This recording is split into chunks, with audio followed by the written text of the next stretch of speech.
Capítulo 4. Ninguém pode ver o reino de Deus se não nascer de novo. Nascer, morrer, renascer ainda e progredir sempre, tal é a lei. Na obra básica, O Céu e o Inferno, Allan Kardec abrange largamente a temática dos anjos e demônios. Afinal, se Deus houvesse criado alguns de seus filhos já evoluídos, ou criado alguns de seus filhos votados permanentemente ao mal, então, Deus não seria bom e muito menos justo. Porém, quando estudamos a pluralidade das existências, compreendemos que Deus em sua infinita misericórdia permite que reencarnemos em diversas circunstâncias, para repararmos nossos débitos e compreendermos a dor, para enfim ascender ao amor. Compreendendo a frase, nascemos, vivemos nossas vidas, adquirimos novas virtudes, novos conhecimentos, novas experiências. Com o passar do tempo biológico de nosso corpo carnal, desencarnamos, porém, todas as conquistas morais e intelectuais estarão sempre conosco, e assim, renascemos, para mais aprender, mais evoluir, mais progredir, até que nos tornemos completistas na Terra, começando novos aprendizados em outros mundos mais elevados. A lei do progresso é uma fatalidade em nossas vidas, podemos observar com clareza até mesmo na natureza, tudo evolui, tudo progride, algumas coisas, alguns seres, demoram-se mais que outros, porém o progresso é inevitável. Por mais que alguém se recuse a progredir, ficará estagnado até que compreenda que somente será feliz, quando alcançar o progresso moral, e então, retoma o caminho reto que leva ao Pai. Podemos observar novamente no livro O Céu e o Inferno, a história de Jean-Jacques Latour, que teve uma vida cheia de crimes e extremamente materialista, quando desencarna encara as consequências de suas ações que ignoravam o bem, não acreditando na imortalidade da alma, e quando compreende a necessidade da mudança de atitudes, se voltando para a corrigenda no bem, para encontrar sua paz interior, decide ir de encontro às suas vítimas, buscando nova reencarnação para reparar o mal que fez, e assim, progredir. Nascer, morrer, renascer ainda e progredir sempre, tal é a lei. Allan Kardec começa o capítulo falando da ressurreição e da reencarnação. A ressurreição, como muitos acreditavam e acreditam até hoje, supõe o retorno da vida no próprio despojo físico, isto é, o homem renasce no seu corpo já morto. Algo que iria contra as leis biológicas, contra as leis naturais e, portanto, contra as leis de Deus, uma vez que tudo na natureza está inserido nas leis de destruição, como estudado por Kardec no Livro dos Espíritos. Nosso corpo, fazendo parte da natureza, deve assim como toda matéria, se desfazer após o desligamento do espírito, para que os elementos químicos que uma vez formaram um ser, possam nutrir novos corpos, criando novos elementos. Toda matéria perece, as moléculas se quebram todos os dias em diversos processos químicos, criando e destruindo matéria incessantemente, e assim, ressurreição não estaria conforme com as leis naturais e, portanto, divinas.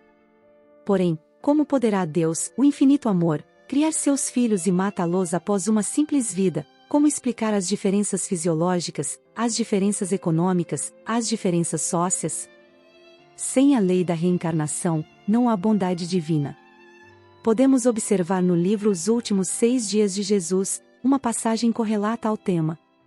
Os saduceus eram religiosos, vistos como homens de Deus, porém não acreditavam na vida futura, nem na existência da alma. Vivam a vida como se fosse a primeira e a última, acreditando que os bens materiais eram as recompensas divinas, eram os materialistas de hoje. Texto parcialmente copiado do livro Os Últimos 6 Dias de Jesus, capítulo 3. O outro saduceu exclamou: Rabi, embora minha crença nas leis de Moisés, eu aprendi a não acreditar na ressurreição. Com a morte, creio tudo acabar. Observando a tristeza no olhar do saduceu levado pela crença no nada após a vida, ele completou, buscando mudar o coração dele. O Pai nos criou para a eternidade sem fim, por isso, crede a morte não existe. O túmulo é tão somente uma porta para a vida ainda mais ativa e bela. Há horizontes novos que desconheceis, mas um dia vossos olhos descortinarão outras moradas onde aqueles que vos antecederam vos aguardam repletos de vida e esperança. Então, novas oportunidades hão de surgir. Assim, não esqueçais, pois quem passa pela sepultura prosseguirá vivo, caminhando rumo ao Pai que vos aguarda em seu seio de amor. Não temais. Confiai em minhas palavras. O pobre homem levantou os olhos e encontrou os de Jesus fixos nele. Havia tanto amor fluindo de seus olhos azuis que atingiu os sentimentos sensíveis do saduceu.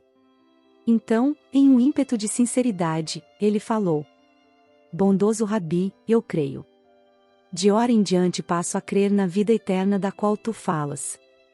Agradeço tuas palavras que me encheram de esperança, pois perdi minha filhinha que era a luz de meus olhos e meu maior sonho é vê-la e abraçá-la novamente, nem que seja do outro lado da vida.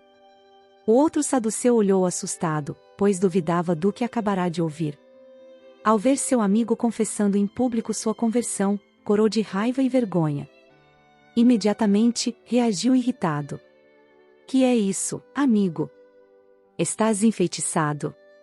Acreditas, então, nesse profeta de Nazaré? Sim, acredito. Suas palavras tocaram meu coração. Sou pai e não mataria minha filhinha.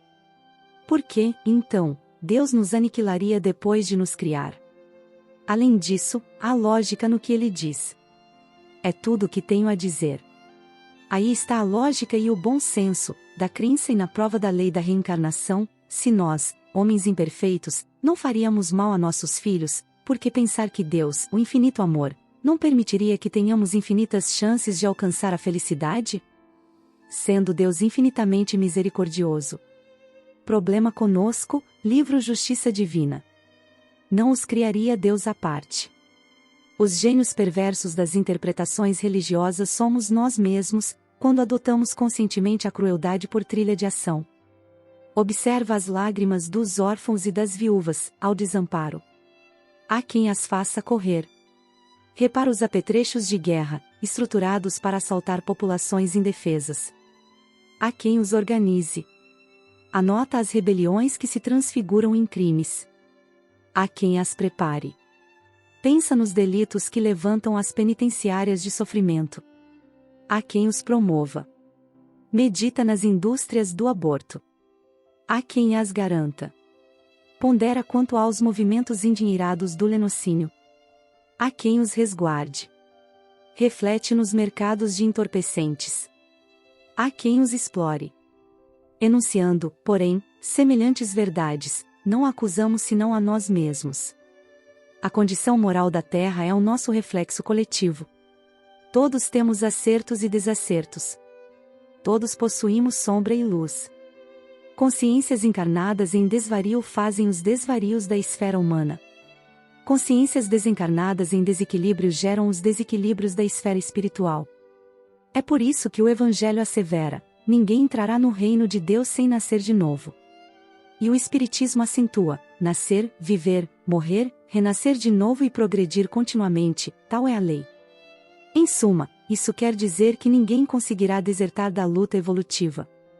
Continuemos, pois, vigilantes no serviço do próprio burilamento, na certeza de que o amor puro liquidará os infernos, quando nós, que temos sido inteligências transviadas nos domínios da ignorância, estivermos sublimados pela força da educação.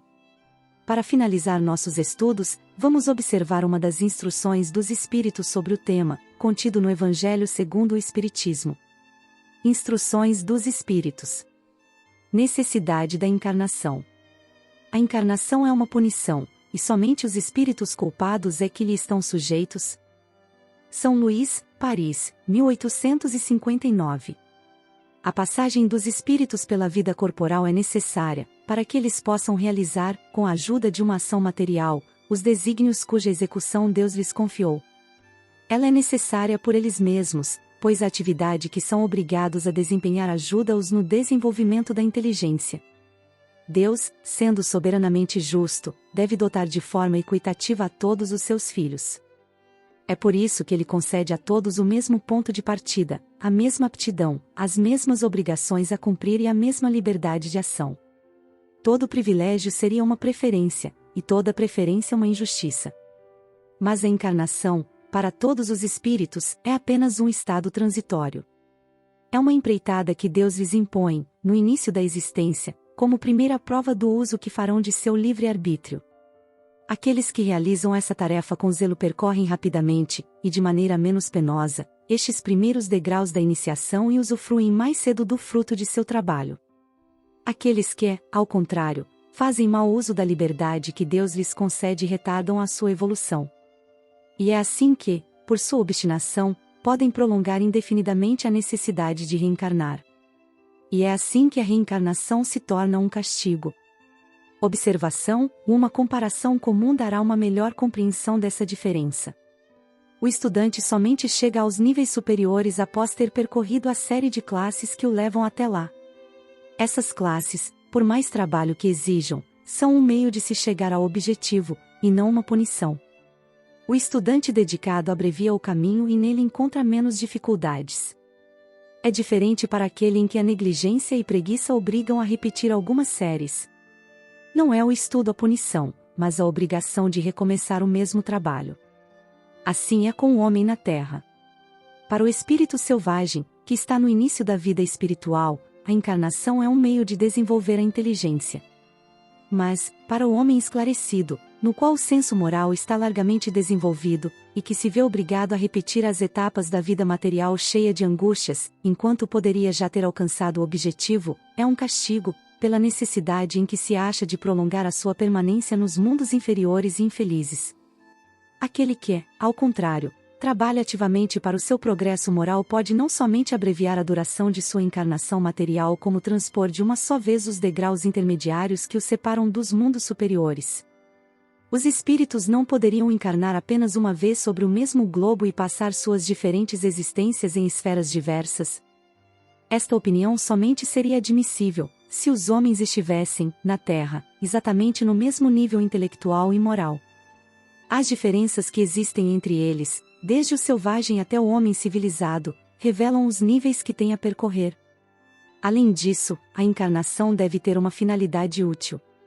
Ora, qual seria a finalidade das encarnações efêmeras, das crianças que morrem em tenra idade? Teriam sofrido sem qualquer proveito, nem para elas nem para os outros. Deus, cujas leis são soberanamente sábias, nada faz de inútil. Com as reencarnações no mesmo globo, quis que os mesmos espíritos, encontrando-se de novo frente a frente, tivessem a ocasião de reparar as suas falhas recíprocas provenientes de suas relações anteriores. Ele quis, também, estabelecer os laços de família sobre uma base espiritual, apoiando numa lei natural os princípios de solidariedade, fraternidade e igualdade. Base bibliográfica: O Evangelho segundo o Espiritismo, capítulo 4. Justiça Divina, capítulo 33. Os últimos 6 dias de Jesus, capítulo 3. O Céu e o Inferno, capítulo 8, capítulo 9 da primeira parte, e capítulo 6 da segunda parte.